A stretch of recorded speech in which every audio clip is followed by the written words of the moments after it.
Hi all, welcome to smart learn. ഇന്ന് നമ്മൾ മണി measurement concept എന്താണ് എന്നാണ് പഠിക്കാൻ പോകുന്നത്. ഇപ്പൊ മണി മെഷർമെന്റ് കോൺസെപ്റ്റ് ആ പേരിൽ തന്നെയുണ്ട്. മണി മെഷർമെന്റ്, അതായത് പൈസയിലേക്ക് മെഷർ ചെയ്യാൻ പറ്റുന്ന, പൈസയുമായിട്ട് മണിയിലേക്ക് മെഷർ ചെയ്യാൻ പറ്റില്ല, മണിയിലേക്ക് കൺവേർട്ട് ചെയ്യാൻ പറ്റുന്ന ഡാറ്റാസ്. ഓക്കെ, സോ ഒരു ഓർഗനൈസേഷനിൽ ഒരുപാട് ഐറ്റംസ്, ഒരുപാട് ഡാറ്റാസ്, ഒരുപാട് ട്രാൻസാക്ഷൻസ് ഡെയിലി ഉണ്ടാവുന്നുണ്ട്. പക്ഷേ നമ്മൾ എപ്പോഴും എന്താണ്, ക്വാണ്ടിറ്റേറ്റീവ് ആയിട്ട് അല്ലെങ്കിൽ നമ്പേഴ്സിലേക്ക് കൺവേർട്ട് ചെയ്യാൻ പറ്റുന്ന, അല്ലെങ്കിൽ പൈസയിലേക്ക് കൺവേർട്ട് ചെയ്യാൻ പറ്റുന്ന, നമ്പേഴ്സിലേക്ക് കൺവേർട്ട് ചെയ്യാൻ പറ്റുന്ന ഡാറ്റാസ് മാത്രമേ നമ്മൾ എന്ത് ചെയ്യുന്നുള്ളൂ, അവിടെ എടുക്കുന്നുള്ളൂ. Okay, so for example sales, purchase, അതുപോലെ തന്നെ ഓപ്പണിംഗ് സ്റ്റോക്ക്, ക്ലോസിംഗ് സ്റ്റോക്ക്, ഇതൊക്കെയാണ് നമ്മൾ എടുക്കുന്നത്. ഇതൊക്കെ എന്താണ്, ഇതൊക്കെ നമുക്ക് മണി ടേംസിൽ കൺവേർട്ട് ചെയ്യാൻ പറ്റും ഇല്ലേ? 2 ലക്ഷം രൂപയുടെ സെയിൽസ് നടന്നു, ഓക്കെ, അതല്ലെങ്കിൽ 10,000 രൂപയുടെ പർച്ചേസ് ചെയ്തു. ഓക്കെ, ഇങ്ങനെ നമുക്ക് മണി മെഷർമെന്റിലേക്ക് കൺവേർട്ട് ചെയ്യാൻ പറ്റുന്ന ഡാറ്റാസ്, അല്ലെങ്കിൽ മണിയിലേക്ക് കൺവേർട്ട് ചെയ്യാൻ പറ്റുന്ന, അല്ലെങ്കിൽ നമ്പേഴ്സിലേക്ക് കൺവേർട്ട് ചെയ്യാൻ പറ്റുന്ന, ക്വാണ്ടിറ്റിയിലേക്ക് കൺവേർട്ട് ചെയ്യാൻ പറ്റുന്ന ഡാറ്റാസ് ആണ് നമ്മൾ എന്ത് ചെയ്യുന്നത്, ഈ ഫൈനാൻഷ്യൽ സ്റ്റേറ്റ്മെന്റ്സിൽ എടുക്കുന്നത്. പക്ഷെ അവിടെ ഒരു ഓർഗനൈസേഷൻ എന്ന് പറയുമ്പോൾ ഓൺലി ഫൈനാൻഷ്യൽ ഡാറ്റ മാത്രം, അല്ലെങ്കിൽ ക്വാണ്ടിറ്റേറ്റീവിലേക്ക് കൺവേർട്ട് ചെയ്യാൻ പറ്റുന്ന, അല്ലെങ്കിൽ ക്വാണ്ടിറ്റേറ്റീവ് ഡാറ്റാസ് മാത്രമാണ് ഉണ്ടാവുന്നത്. അല്ല, ക്വാളിറ്റേറ്റീവ് ഡാറ്റ ഉണ്ട്. ഫോർ എക്സാമ്പിൾ നോക്കൂ, എംപ്ലോയിയുടെ സ്കില്ല്, ഓക്കെ, അതല്ലെങ്കിൽ അവരുടെ വർക്കിംഗ് അറ്റ്മോസ്ഫിയർ, ഓക്കെ, പ്രോഡക്റ്റിന്റെ ക്വാളിറ്റി, ഓക്കെ, അല്ലെങ്കിൽ resignation of a key employee. ഇതൊക്കെ നമ്മളെ, ഇപ്പൊ ഫോർ എക്സാമ്പിൾ നമ്മളുടെ കമ്പനിയിലെ സിഇഒ ആള് റിസൈൻ ചെയ്തു, ഇത് നമ്മളുടെ ഓർഗനൈസേഷൻ എഫക്ട് ചെയ്യുന്ന ഒരു കാര്യമാണ് അല്ലെ? നമ്മുടെ അത്രയും നമ്മൾ ഇൻവെസ്റ്റ് ചെയ്തിട്ടുള്ള പൈസ ചിലപ്പോൾ ആ ഒരു പെർട്ടിക്കുലർ മനുഷ്യനെ വിചാരിച്ചിട്ടായിരിക്കും, അത്രയും കേപ്പബിൾ ആയിട്ടുള്ള ഒരാളായിരിക്കും അതിന് സിഇഒ, അയാൾ പെട്ടെന്ന് റിസൈൻ ചെയ്തു. ഡെഫിനറ്റ്ലി അത് ആ ഒരു ഓർഗനൈസേഷൻ എഫക്ട് ചെയ്യുന്ന കാര്യമാണ്. പക്ഷെ അങ്ങനത്തെ കാര്യങ്ങളൊന്നും എന്താണ് ഈ ഫൈനാൻഷ്യൽ സ്റ്റേറ്റ്മെന്റ്സിലേക്ക് നമ്മളുടെ എടുക്കുന്നില്ല. സോ അതൊക്കെ ഒരു ഇമ്പോർട്ടന്റ് ആയിട്ടുള്ള എന്താണ്, ഡ്രോബാക്ക് ആണ്, അല്ലെങ്കിൽ ലിമിറ്റേഷൻ ആണ് ഫൈനാൻഷ്യൽ സ്റ്റേറ്റ്മെന്റ്സിന്റെ.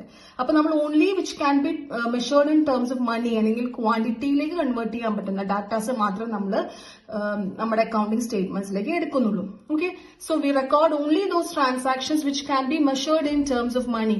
മണിയിലേക്ക് നമുക്ക് കൺവേർട്ട് ചെയ്യാൻ പറ്റുന്ന ഡാറ്റാസ് മാത്രമേ നമ്മൾ എന്ത് ചെയ്യുന്നുള്ളൂ, നമ്മൾ ആ ഒരു അക്കൗണ്ടിലേക്ക്, അല്ലെങ്കിൽ നമ്മുടെ ബാലൻസ് ഷീറ്റിലേക്കും പ്രോഫിറ്റ് ലോസ് അക്കൗണ്ടിലേക്കും ഒക്കെ എടുക്കുന്നുള്ളൂ.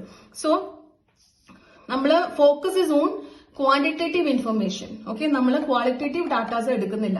പക്ഷേ ഡെഫിനറ്റ്ലി ഈ പറയുന്ന കാര്യങ്ങളൊക്കെ, അല്ലെങ്കിൽ ക്വാളിറ്റേറ്റീവ് ഡാറ്റ ഒക്കെ ഡെഫിനറ്റ്ലി നമുക്ക് ഓർഗനൈസേഷന് വളരെ പ്രധാനപ്പെട്ടുള്ള ഡാറ്റയാണ്, വളരെ ഇമ്പാക്ട് കൊടുക്കുന്ന ഡാറ്റയാണ്. ഓക്കെ, സോ അങ്ങനത്തെ ഒരു സാഹചര്യത്തിൽ എന്താ ഉണ്ടാവുന്നതെന്ന് വെച്ച് കഴിഞ്ഞാൽ, നമ്മൾ എന്താ ചെയ്യാറെന്ന് വെച്ച് കഴിഞ്ഞാൽ സർട്ടൻ ഡിസ്ക്ലോഷർ ഉണ്ടാക്കും.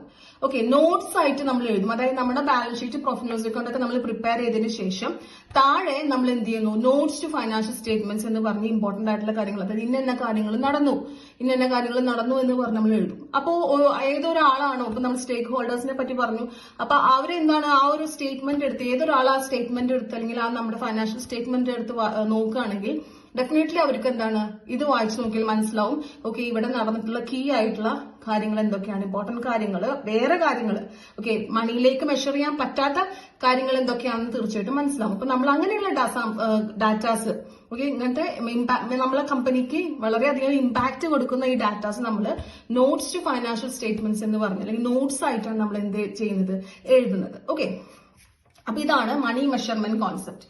നമ്മളെപ്പോഴും മണിയിലേക്ക് കൺവേർട്ട് ചെയ്യാൻ പറ്റുന്ന, ക്വാണ്ടിറ്റിയിലേക്ക് കൺവേർട്ട് ചെയ്യാൻ പറ്റുന്ന, അല്ലെങ്കിൽ നമ്പേഴ്സിലേക്ക് കൺവേർട്ട് ചെയ്യാൻ പറ്റുന്ന ഡാറ്റാസ് മാത്രമേ നമ്മൾ നമ്മുടെ ഫൈനാൻഷ്യൽ സ്റ്റേറ്റ്മെന്റ്സിൽ എടുക്കുള്ളൂ. ഓക്കെ, സോ ഇതാണ് മണി മെഷർമെന്റ് കോൺസെപ്റ്റ്. ഇനിയിപ്പം ഒരു കമ്പനി, ഇപ്പൊ ഇന്ത്യൻ കമ്പനി ആണെങ്കിൽ അത് മെഷർ ചെയ്യുന്നത് ഇന്ത്യൻ റുപ്പീസിലായിരിക്കും എല്ലാ ഐറ്റംസും മെഷർ ചെയ്യുന്നത്.